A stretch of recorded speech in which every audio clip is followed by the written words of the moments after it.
Hello, I'm Victoria Shen, the Managing Director of PoliLam.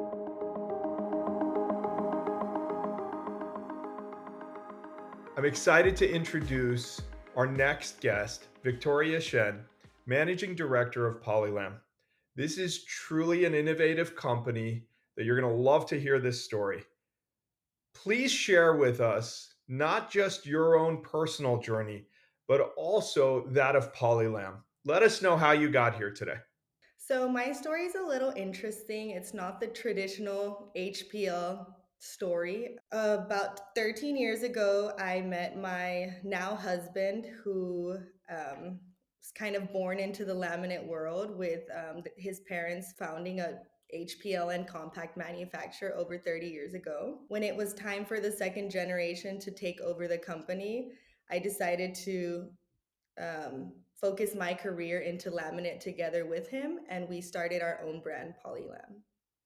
Now, you manufacture in Asia. Please give us a little bit of insight from that manufacturing perspective, size, scale, the reach that you have in Asia, and then how do you bring the product here in the US? So we're manufacturing out of Shanghai, and we're one of the largest HPL manufacturers in China.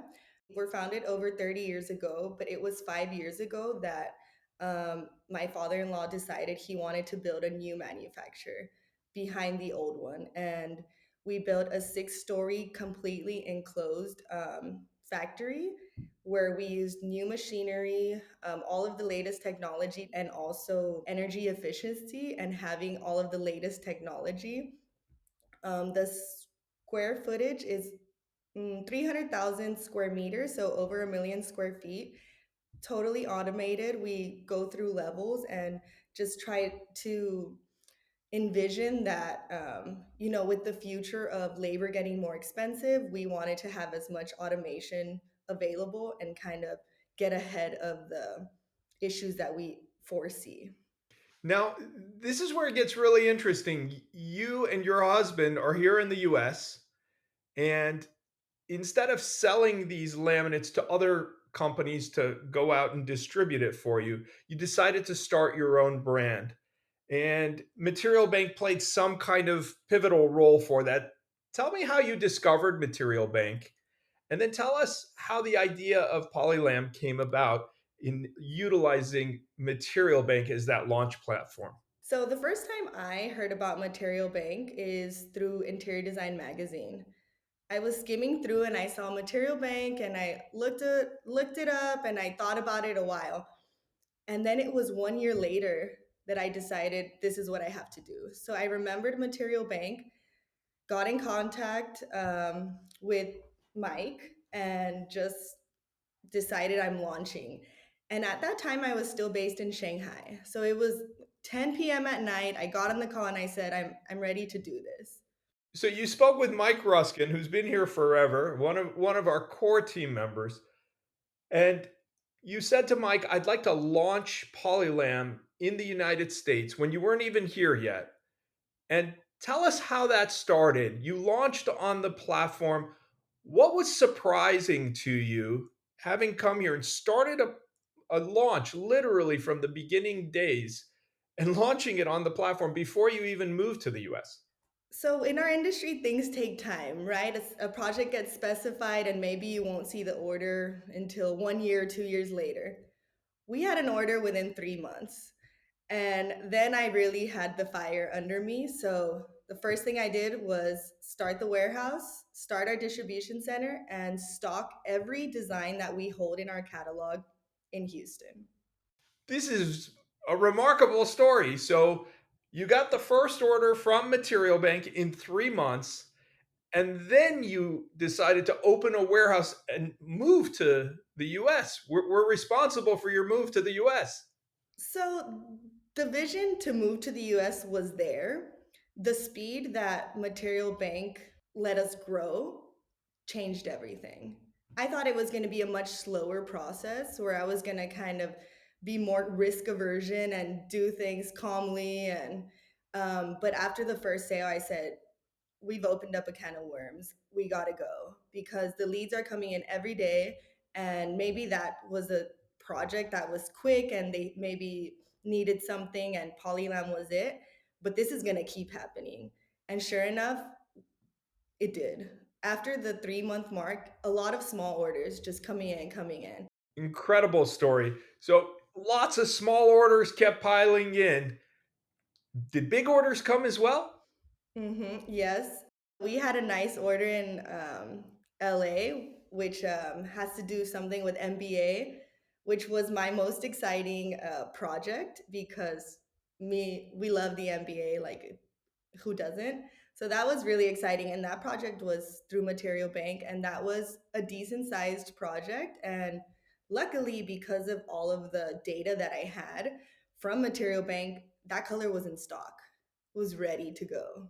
So now you've gotten a project for the NBA from Material Bank and you're starting to get much larger orders. Let's fast forward to today. Share with us a few very large orders. Let's go six figure, seven figure type of orders. Share with us some recent successes. We recently won a very large project for a hospital project. So far, it's our biggest project. Is it just the lobby? Is it every floor? Tell us more. It's every floor and it's quite a bit of square footage, and it's a combination of our high pressure laminate and then our FRL. It's our fiber reinforced laminate, so it's gonna be a really high impact resistant wall paneling system. So two of our products were specified for this large hospital project, and I mean, you could in the square footage is close to the millions. Wow. I mean, you talk about a success story on Material Bank of taking a lead that comes from the platform. Now you're receiving lots of leads every single day. You've built out in the US, you're distributing throughout. Are you also taking advantage of our reach into Canada as well? Yes, so we are seeing more and more leads coming out of Canada, and we have distribution in Canada. So it's been nice to kind of pass these leads on to our reps who are in Canada. So if a company turn to you and they're international and they don't have a US presence and they asked you, should we join Material Bank? Can we really build our business on the backbone of Material Bank? What would you say to them? 100%. If you have no exposure in the US, I don't see a quicker, more effective way than getting on Material Bank. I've had this talk actually with a lot of brands, some who are already present in the US and then some that are not. So the ones that are not present, I would say definitely get on there. Not only does it connect you to all of the designers on the platform quickly, you're going to save time, you're going to save resources, and you're going to get a really good understanding of how your product is doing in the market immediately. For those other brands who are already in the US, I've also spoken to them and they're like, well, our company already has like a sampling department. We ship out samples regularly. I say, you can't look at Material Bank as some company who's shipping samples for you. You're missing the whole point. The point is the reach. Everybody on the platform can see you without your team having to go out and find them. They're finding you. So I think I'm a very big activist for Material Bank when anybody asks me about, should we get on the platform? Is it very expensive? And to me, I say, it's the smartest thing I ever did. You're so kind for those words. We still have lots of brands out there who do say those exact things. They just don't know. They haven't been here. Based on, I mean, I know your expenses in terms of what you guys spend. You've had 100 times returns and higher in terms of the money that you've received from the spend that you've had on the platform. Would that be a fair comment? I would say now that the return on investment, we've already reached that. About like that huge return on the investment, I think that takes time just because we are in the project base. These large orders take time. But we've been on the platform about a year and a half. And now, once we hit that year and a half mark, that's when the big orders are coming. So I think we need to remind brands too that you need to be patient because that's the nature of our business. Yes, you might get orders right away, but if you are getting orders right away, it's probably because it was a last minute change, or you know you needed something immediately. But you need to focus on those long term projects. You have reps out in the community who are receiving these leads, and I don't even think it's proper to call these leads. These are projects that we've validated the member before they can come in. We make certain that they go through a vetting process. Tell me a little bit about the viewpoint from your sales team, those reps. How do they view these leads in terms of quality? I would say it's about half and half. The leads, designers are going to reach out and order a lot of samples from a lot of different brands to get the ideas. You shouldn't expect that every lead is going to turn into a sale, but you should focus on, let's say, the percentage of, let's say 30% of the leads turn into projects. That's already success, because you have the designers who are trusting to use your brand. Once they use you once, they're probably going to use you again.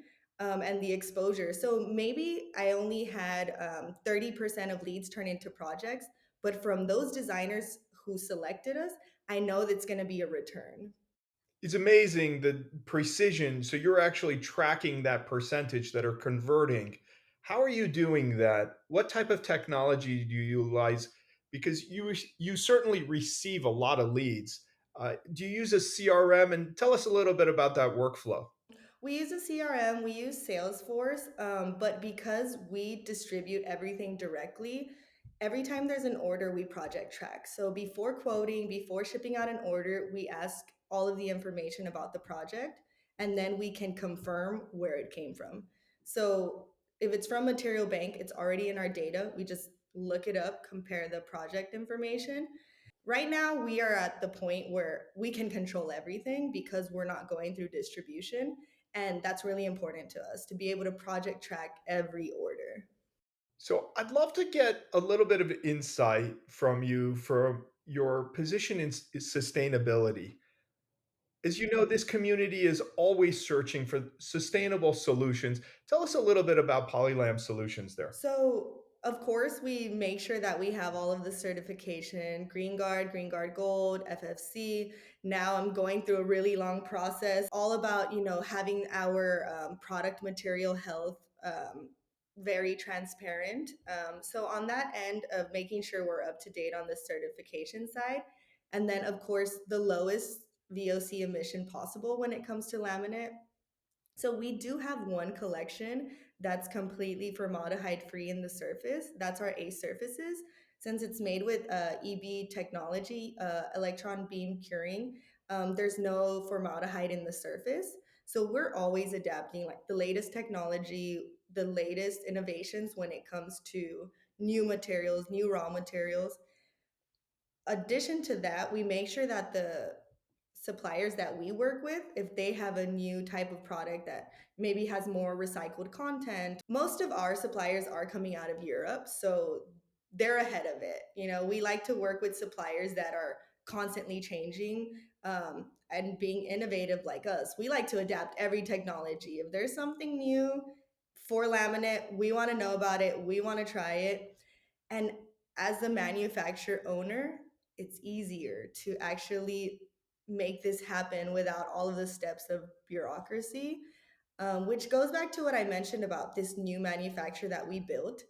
It was to be able to implement the new machinery, because multi daylight presses 20 years ago are not as energy efficient as the new ones we have now.